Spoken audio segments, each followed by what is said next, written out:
नमस्कार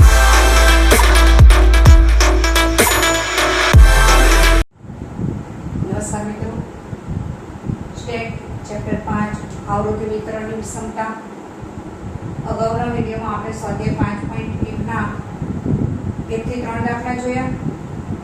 ચોથો દાખલો ત્રીજા જેવો જ છે, પરિણામે આપણે લેતા નથી. આગળ આજે વધીએ સ્વાધ્યાય 5.1 એનો પાંચમો દાખલો. રકમ આ પ્રમાણે છે.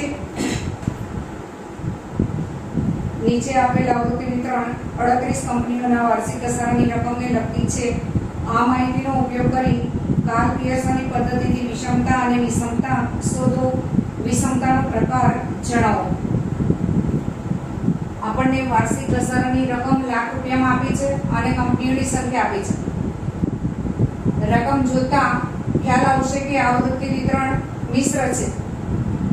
આ પહેલા ત્રણ વર્ગ છે અસતત છે.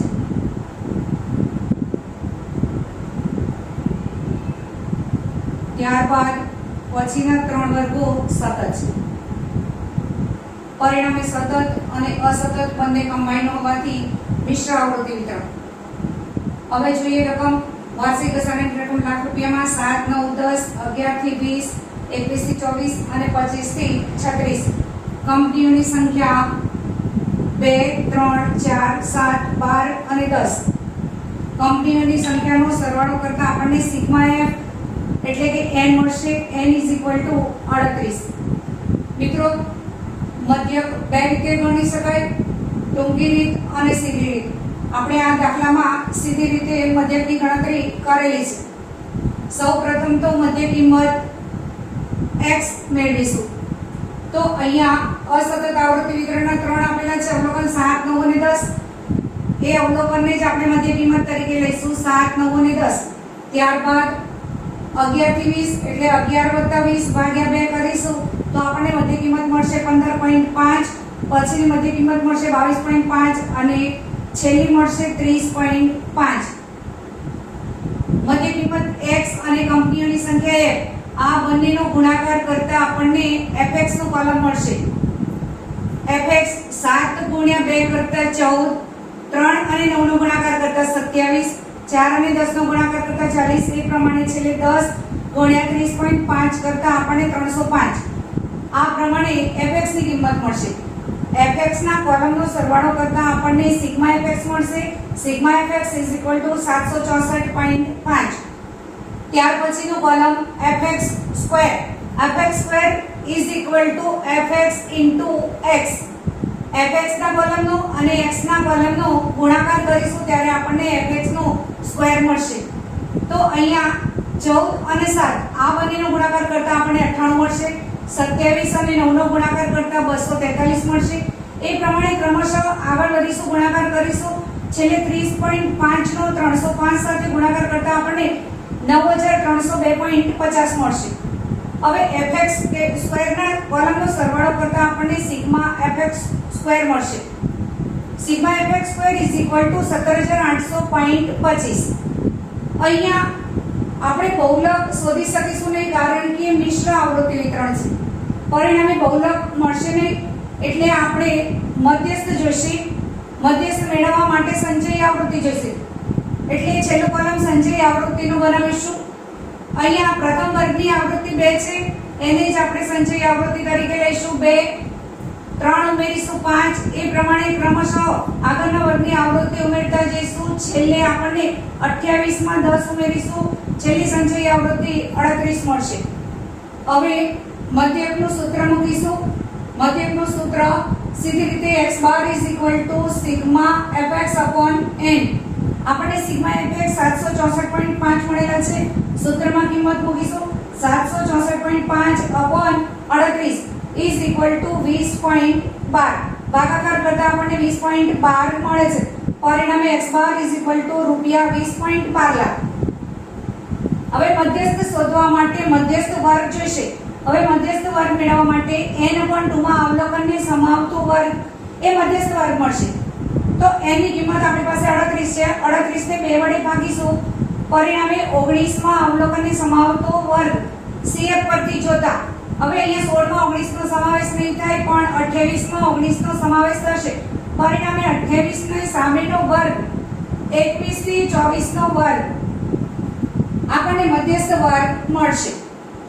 સૂત્ર મૂકીશું m = l + n/2 - cf/f * c.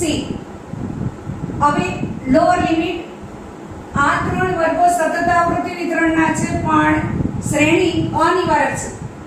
પરિણામે જે મધ્યસ્થ વર્ગ મળ્યો એને નિવારક બનાવવો પડશે. પરિણામે એ વર્ગની ઉર્ધ્વ સીમા છે એમાં 0.5 ઉમેરીશું અને અધર સીમા છે એમાંથી 0.5 બાદ કરીશું. પરિણામે લોઅર લિમિટ 20.5 મળશે. તો l ની જગ્યાએ આપણે 20.5 મૂકીશું પ્લસ n/2 19 - cf. હવે cf અગાઉના વર્ગની લઈશું 16 અને f એ જ વર્ગની લઈશું. પરિણામે 19 - 16/12 ગુણ્યા c વર્ગ લંબાઈ. જે વર્ગ આપણને મધ્યસ્થ વર્ગ મળ્યો છે એની જ વર્ગ લંબાઈને આપણે ધ્યાનમાં લઈશું. 21 થી 24 પરિણામે 21 22 23 અને 24 c 4 લઈશું. is equal to 20.5 વત્તા 19 માંથી 16 બાદ કર્યો 3 મળશે. 3 ને 4 સાથે ગુણાકાર કરીશું ભાગ્યા 12. હવે is equal to 20.5 12 ભાગ્યા 12 એટલે 1 મળશે. પરિણામે 20.5 વત્તા 1 કરતા 21.5 મળશે. મધ્યસ્થ m is equal to રૂપિયા 21.5 લાખ. ત્યારબાદ પ્રમાણિત વિચલન જેને આપણે s વડે દર્શાવીએ છીએ. s is equal to √σfx² n minus કૌંસમાં σfx/n નો હોલ સ્ક્વેર. અહીંયા પ્રમાણિત વિચલનની ગણતરી કરતા c ને લઈએ અને મધ્યકની ગણતરી કરતા પણ c ને લઈએ. ઇવન ટૂંકી રીતે ગણતરી કરીશું તો પણ c ને ધ્યાનમાં નહીં લઈએ.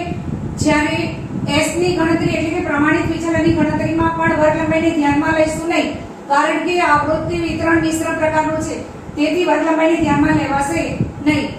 હવે સૂત્રમાં કિંમતો મૂકીશું. σfx² 17800.25 n 38 માઈનસ કૌંસમાં σfx 764.5 38 નો whole square is equal to આ 17825 ને 38 વડે ભાગતા આપણને મળશે 468.43 માઈનસ 764.5 38 કરતા આપણને મળશે 20.12 નો whole square is equal to √468.43 20.12 નો સ્ક્વેર કરતા આપણને મળશે -404.81. બંનેની બાદબાકી કરતા આપણને મળશે અંડરરૂટ એટલે કે વર્ગમૂળ 63.65. વર્ગમૂળ કાઢતા આપણને મળશે 7.98. માટે પ્રમાણિત વિચલન s is equal to રૂપિયા 7.98 લાખ. હવે s ની કિંમત મળી, x બાર ની અને m ની. આ ત્રણેય કિંમતો આપણને મળી ગઈ છે. કેપીની રીતે વિષમતા અને વિષમતા શોધીશું. સૌપ્રથમ વિષમતા શોધીશું. વિષમતા માટેનું સૂત્ર sk is equal to 3 કૌંસમાં x bar minus m is equal to 3 કૌંસમાં x બાર ની કિંમત 20.12 minus m ની કિંમત 21.5. બંનેની બાદબાકી કરતા 3 કૌંસમાં -1.38. બંનેનો ગુણાકાર કરતા is equal to -4.14. વિષમતા sk is equal to રૂપિયા -4.14 લાખ. હવે વિષમતા j શોધીશું. j is equal to 3 કૌંસમાં x બાર minus m upon s. હવે 3x બાર minus m ની જગ્યાએ હું sk મૂકું છું, કારણ કે વિષમતા માટે 3 કૌંસમાં x બાર minus m લીધું છે, એટલે sk upon s is equal to -4.14 upon s ની કિંમત 7.98. બંનેનો ભાગાકાર કરતા આપણને j એટલે કે વિષમતાંક મળશે -0.52. j is equal to -0.52. પરિણામે વિષમતાનો પ્રકાર ઋણ વિષમતા. મિત્રો, દાખલામાં આગળ વધીએ. સ્વાધ્યાય 5.1 નો છઠ્ઠો દાખલો. રકમ કાપડ બનાવતી 35 કિલોનો 1 માસના ઋણનો વપરાશ નીચે પ્રમાણે છે. આ માહિતી પરથી કાર્લ પિયર્સનની પદ્ધતિથી વિષમતા અને વિષમતાંક શોધો. વિષમતાનો પ્રકાર જણાવો. ઋણનો વપરાશ 1000 ગાસડીઓમાં આપેલો છે અને મિલોની સંખ્યા આપેલી છે. ઋણનો નો વપરાશ સતત આવૃત્તિ વિતરણ છે. 0 થી 2 વર્ગો આ પ્રમાણે 0 થી 2, 2 થી 6, 6 થી 12, 12 થી 20 અને 20 થી 22. 0 થી 2 ના વર્ગમાં મિલોની સંખ્યા 3 છે. પછીના વર્ગમાં 10, પછી 7, 12 અને 3. બધા જ નો સરવાળો કરતા આપણને સિગ્મા f મળશે n 35. મિત્રો, રકમ પર નજર નાખતા ખ્યાલ આવશે કે આવૃત્તિ વિતરણની વર્ગ લંબાઈ અસમાન છે, એટલે કે અસમાન વર્ગ લંબાઈ વાળું આવૃત્તિ વિતરણ છે. પરિણામે બહુલક મળશે નહીં. બહુલક નહીં મળે એટલે મધ્યસ્થની જરૂર પડશે. મધ્યક, મધ્યસ્થ અને પ્રમાણિત વિચલન આ ત્રણનો ઉપયોગ કરીને આપણે વિષમતા અને વિષમતા શોધીશું. તો મધ્યક મેળવવા માટે સીધી રીતનો જ ઉપયોગ કરીએ છીએ. મધ્ય કિંમત શોધીશું. 0 અને 2 નો સરવાળો કરી 2 વડે ભાગીશું. પરિણામે 2 ભાગ્યા 2 કરતા 1 મળશે. પછીના વર્ગમાં 6 અને 2 નો સરવાળો કરી 2 વડે ભાગતા 4, 9, 16 અને 21. આ પ્રમાણે મધ્ય કિંમત મળશે. હવે પછીનું કોલમ fx નું બનાવીશું. f અને x આ બંનેનો ગુણાકાર કરતા આપણને fx મળશે 3 ગુણ્યા 1 કરતા 3, 10 ગુણ્યા 4 કરતા 40. એ પ્રમાણે આગળ ગુણાકાર કરતા છેલ્લે 3 અને 21 નો ગુણાકાર કરતા 63 મળશે. fx ના કોલમનો સરવાળો કરતા આપણને સિગ્મા fx મળશે 361. ત્યાર પછીનું કોલમ fx નો સ્ક્વેર fx x. fx અને x ના કોલમનો ગુણાકાર કરતા આપણને fx નો સ્ક્વેર મળશે. અહીંયા પહેલામાં જોઈએ 3 ગુણ્યા 1 3 મળશે. 40 ગુણ્યા 4 160 મળશે. એ પ્રમાણે છેલ્લે 21 અને 63 આ બંનેનો ગુણાકાર કરતા આપણને 1323 મળશે. fx સ્ક્વેરની તમામ કિંમતોનો સરવાળો કરતા આપણને સિગ્મા fx સ્ક્વેર મળશે 5125. હવે મધ્યસ્થ મેળવવા માટે સંચયી આવૃત્તિ જોઈશે. પરિણામે સંચયી આવૃત્તિ CF. પહેલા વર્ગની આવૃત્તિ 3 છે. અગાઉ કોઈ વર્ગની આવૃત્તિ આપેલી નથી કે કોઈ વર્ગ પણ નથી. પરિણામે જે આવૃત્તિ છે એ સંચયી આવૃત્તિ 3 બનશે. પછીના વર્ગની આવૃત્તિ ઉમેરતા 10 ઉમેરીશું 13. એ પ્રમાણે 20, 32 અને છેલ્લે 35 મળશે. ત્યારબાદ ગણતરીની શરૂઆત કરીશું. સૌપ્રથમ મધ્યક સૂત્ર મૂકીશું. મધ્યક x bar sigma fx n. Sigma fx ની કિંમત આપણી પાસે 361 છે. પરિણામે 361 ભાગ્યા n ની કિંમત 35 છે.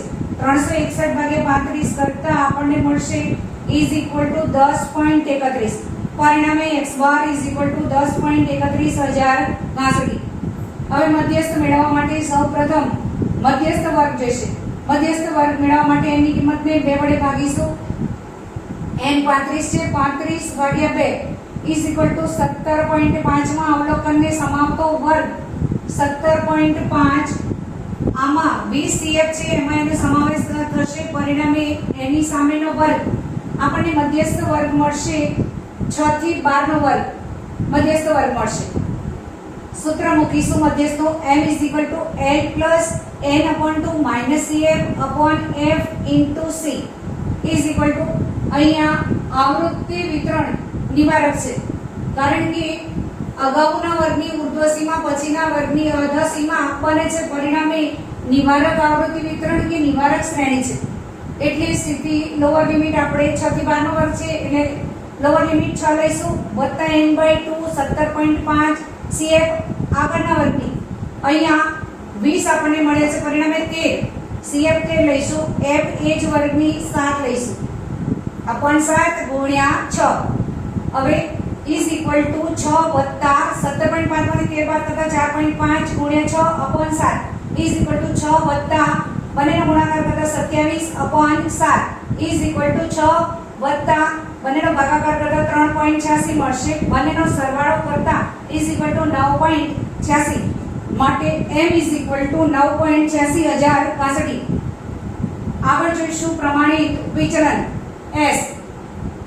s is equal to under root sigma fx square upon n minus કૌંસમાં sigma fx upon n no whole square is equal to fx square ની કિંમત મૂકીશું સૂત્રમાં 5125 upon n ની કિંમત 35 minus કૌંસમાં fx ની કિંમત 361 n ની કિંમત 35 નો કૌંસ પૂરો whole square is equal to બંનેનો ભાગાકાર કરતા 5125 ને 35 વડે ભાગતા આપણને મળશે 146.43.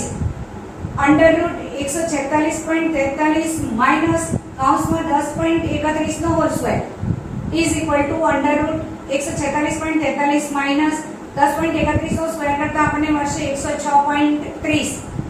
146.43 અને 106.30 ની બાદબાકી કરતા આપણને મળશે અંડર રૂટ 40.13. એનો રૂટ કાઢતા આપણને મળશે 6.33. માટે s ઇઝ ઇક્વલ ટુ 6.33,000 ગાંસડી. હવે આપણને ત્રણેય કિંમત મળી ગઈ છે x બાર m અને s. આ ત્રણેયની કિંમત મળી છે એની ઉપરથી આપણે કાલ પિયર્સનની રીતે વિષમતા અને વિષમતા શોધીશું. તો સૌપ્રથમ વિષમતા શોધવા માટેનું સૂત્ર મૂકીશું. વિષમતા sk is equal to 3x bar minus m is equal to 3 કૌંસમાં x બાર ની કિંમત મૂકીશું 10.31 માઇનસ m ની કિંમત 9.86 is equal to 3 કૌંસમાં બંનેની બાદબાકી કરતા 0.45. 3 અને 0.45 નો ગુણાકાર કરતા આપણને મળશે is equal to 1.35. પરિણામે sk એટલે કે વિષમતા is equal to 1.35,000 ગાંસડી. હવે વિષમતા પણ મળી ગઈ છે એની પરથી આપણે શોધીશું વિષમતા. વિષમતા j is equal to 3 કૌંસમાં x બાર minus m upon s. હવે 3x બાર minus m ની જગ્યાએ હું વિષમતા એટલે કે sk મૂકી શકું is equal to sk upon s is equal to sk ની કિંમત આપણને મળી છે 1.35. s ની કિંમત આપણને મળી છે 6.33. પરિણામે sk upon s is equal to 1.35 upon 6.33 is equal to 0.21. j is equal to આપણને મળે છે 0.21. પરિણામે આવૃત્તિ વિતરણ ધન વિષમ છે એમ કહી શકાય. મિત્રો સ્વાધ્યાય 5.1 નો 7મો દાખલો એક્ઝામ્પલ 7.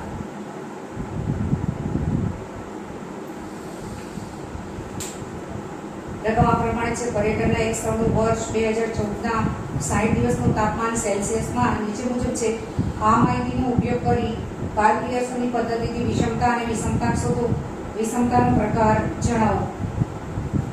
તાપમાન સેલ્સિયસમાં અને દિવસોની સંખ્યા -3 થી -1 અંશ, -1 થી -5 અંશ, 5 થી 11 થી 19 થી 23 અને 23 થી 27 દિવસોની સંખ્યા 4, 14, 20, 14, 5 અને 3. ટોટલ કરતા n મળશે 60. મધ્ય કિંમત મેળવીશું. આ આવૃત્તિ વિતરણ પણ અસમાન વર્ગ લંબાઈનું છે. પરિણામે અહીંયા પણ બહુલક મળશે ને મધ્યસ્થી ગણતરી કરવી પડશે. મધ્યસ્થ અને પ્રમાણિત વિચલન આ ત્રણનો ઉપયોગ કરીને આપણે દાખલાની ગણતરી કરીશું. સૌપ્રથમ મધ્ય કિંમત મેળવીશું. -3 અને -1 આ બંનેનો સરવાળો કરી 2 વડે ભાગતા આપણને -2 અંશ મળશે. -1 અંશ અને 5 અંશનો સરવાળો કરી 2 વડે ભાગતા આપણને 2 અંશ મળશે. ત્યાર પછી 8 અંશ, 15 અંશ, 21 અંશ અને 25 અંશ આ પ્રમાણે મધ્ય કિંમતો મળશે. મધ્ય કિંમત અને દિવસોની સંખ્યા f આ બંનેનો ગુણાકાર કરતા આપણને fx મળશે. 4 -2 અંશ એટલે -8 અંશ. એ પ્રમાણે આગળ ગુણાકાર કરતા 23 અંશ, 160 અંશ, 210 અંશ, 105 અંશ અને છેલ્લે 3 અને 25 અંશનો ગુણાકાર કરતા 75 અંશ મળશે. તમામનો સરવાળો કરતા આપણને સિગ્મા fx મળશે. Sigma fx is equal to 570 અંશ. 578 પ્લસનો સરવાળો થશે. એમાંથી 8 અંશ બાદ કરતા આપણને મળશે 570 અંશ. ત્યાર પછીનું column fx2 fx into x. fx ના કોલમનો x સાથે ગુણાકાર કરીશું એટલે આપણને fx2 મળશે. -8 અંશ અને -2 અંશનો ગુણાકાર કરતા 16 અંશ. ત્યારબાદ આગળની કિંમતોનો ગુણાકાર કરીશું. 56 અંશ, 1280 અંશ, 3150 અંશ, 2205 અંશ અને છેલ્લે 1875 અંશ મળશે. fx2 ના કોલમનો સરવાળો કરતા સિગ્મા fx2 મળશે 8582 અંશ. ત્યાર પછી મધ્યસ્થ માટે સંચયી આવૃત્તિ જોઈશે. સંચયી આવૃત્તિ મેળવતા પ્રથમ વર્ગની આવૃત્તિ 4 છે. એ સંચયી આવૃત્તિ મળશે 4, 14 ઉમેરીશું 18, પછીની મેળવતા 38, 52, 57 અને 60 એ પ્રમાણે સંચયી આવૃત્તિ મળશે. હવે દાખલાની ગણતરીની શરૂઆત કરીશું. સૌપ્રથમ મધ્યક શોધીશું. મધ્યક માટે સીધી રીત x bar is equal to sigma fx upon n is equal to sigma fx 570 છે. 570 upon 60 ઇઝ ઇક્વલ ટુ 570 ને 60 વડે ભાગતા 9.5 આવશે, માટે x bar is equal two 9.5 Celsius. ત્યાર પછી મધ્યસ્થ માટે મધ્યસ્થ વર્ગ જોઈશે. મધ્યસ્થ વર્ગ મેળવવા માટે n ને 2 વડે ભાગીશું અને જે અવલોકન મળશે એ અવલોકનને સમાવતો વર્ગ મધ્યસ્થ વર્ગ ગણાશે. પરિણામે 60 ને 2 વડે ભાગતા 30માં અવલોકનને સમાવતો વર્ગ CF પરથી જોતા આપણને મધ્યસ્થ વર્ગ, અહીંયા 30મું અવલોકન 38માં સમાયેલું છે, પરિણામે 5 અંશથી 11 અંશનો વર્ગ મળશે, એ મધ્યસ્થ વર્ગ ગણાશે. પરિણામે આવૃત્તિ એ જ વર્ગની લઈશું અને સંચયી આવૃત્તિ આગળના વર્ગની લઈશું. સૂત્ર મૂકીશું અને સૂત્રમાં કિંમતો મૂકીશું. m is equal to l plus n upon 2 minus cf upon f into c. મધ્યસ્થ શોધવા માટે c ને આપણે ધ્યાનમાં લઈશું, પરંતુ મધ્યક અને પ્રમાણિત વિચલન આ બેની ગણતરી કરતી વખતે c એટલે કે વર્ગ લંબાઈને ધ્યાનમાં લઈશું નહીં. l લોઅર લિમિટ શ્રેણીની વારક છે, પરિણામે લોઅર લિમિટ 5 અંશથી 11 અંશનો વર્ગ છે, એટલે લોઅર લિમિટ 5 વત્તા n upon 2 60 ને 2 વડે ભાગીશું 30 માઇનસ cf આગળના વર્ગની 18 અપોન f એ જ વર્ગની 20 ગુણ્યા વર્ગ લંબાઈ 6 5 થી 11 5 6 7 8 9 10 અને 11 નીચે જશે, પરિણામે વર્ગ લંબાઈ 6 લેવાશે. ઇઝ ઇક્વલ ટુ 5 વત્તા 30 માંથી 18 બાદ કરતા 12 ગુણ્યા 6 અપોન 20 ઇઝ ઇક્વલ ટુ 5 વત્તા બંનેનો ગુણાકાર કરતા 72 અપોન 20 ઇઝ ઇક્વલ ટુ 5 ભાગાકાર કરતા પ્લસ 3.6 5 માં 3.6 ઉમેરતા 8.6 મળશે, માટે m is equal two 8.6 Celsius. હવે મેળવીશું પ્રમાણિત વિચલન. સૂત્ર મૂકીશું s is equal to under route sigma fx square upon n minus કૌંસમાં સિગ્મા fx અપોન n નો હોલ સ્ક્વેર. કિંમતો મૂકીશું સૂત્રમાં. સિગ્મા fx સ્ક્વેર 8582 છે, પરિણામે 8582 એની કિંમત 60 8582 અપોન 60 માઇનસ કૌંસમાં 570 અપોન 60 નો હોલ સ્ક્વેર. બંનેનો ભાગાકાર કરતા 8582 અને 60 નો ભાગાકાર કરતા આપણને મળશે 143.03. પરિણામે is equal to under root 143.03 minus 570 upon 60 કરતા આપણને મળશે 9.5 માઇનસ કૌંસમાં 9.5 નો whole square is equal to under root 143.03 minus એનો વર્ગ કરતા 90.25 9.5 નો વર્ગ 90.25 143.03 માંથી 90.25 બાદ કરતા આપણને મળશે 52.78 is equal to under route 52.78 52.78 નું વર્ગમૂળ કાઢતા આપણને મળશે 7.27. પરિણામે s is equal two 7.27 Celsius. હવે આપણને x બાર ની કિંમત મળી ગઈ, m ની કિંમત મળી ગઈ અને s ની કિંમત મળી ગઈ. ત્રણેય કિંમતો મળી છે. પરિણામે kp ની રીતે વિષમતા અને વિષમતા શોધીશું. અહીંયા બહુલકનો ઉપયોગ નથી કરતા, પરિણામે વિષમતા શોધવા માટે sk ઇઝ ઇક્વલ ટુ 3 કૌંસમાં x bar minus m is equal two 3 x બાર ની કિંમત 9.5 માઇનસ m ની કિંમત 8.6 ઇઝ ઇક્વલ ટુ 3 કૌંસમાં 9.5 અને 8.6 ની બાદબાકી કરતા 0.9 3 અને 0.9 નો ગુણાકાર કરતા 2.7 મળશે. પરિણામે sk is equal two 2.7 Celsius. હવે એની પરથી વિષમતાંક મેળવીશું. વિષમતાંક j ઇઝ ઇક્વલ ટુ 3 કૌંસમાં x bar minus m upon s. હવે આની જગ્યાએ હું sk મૂકીશ. 3 x બાર માઇનસ m ની જગ્યાએ sk અપોન s. sk ની કિંમત આપણી પાસે 2.7 છે, s ની કિંમત 7.27 છે. પરિણામે 2.7 અપોન 7.27 બંનેનો ભાગાકાર કરતા આપણને 0.37 મળશે. પરિણામે j ઇઝ ઇક્વલ ટુ 0.37, જેની ઉપરથી આપણે કહી શકીએ કે આવૃત્તિ વિતરણ ધન મિશન છે.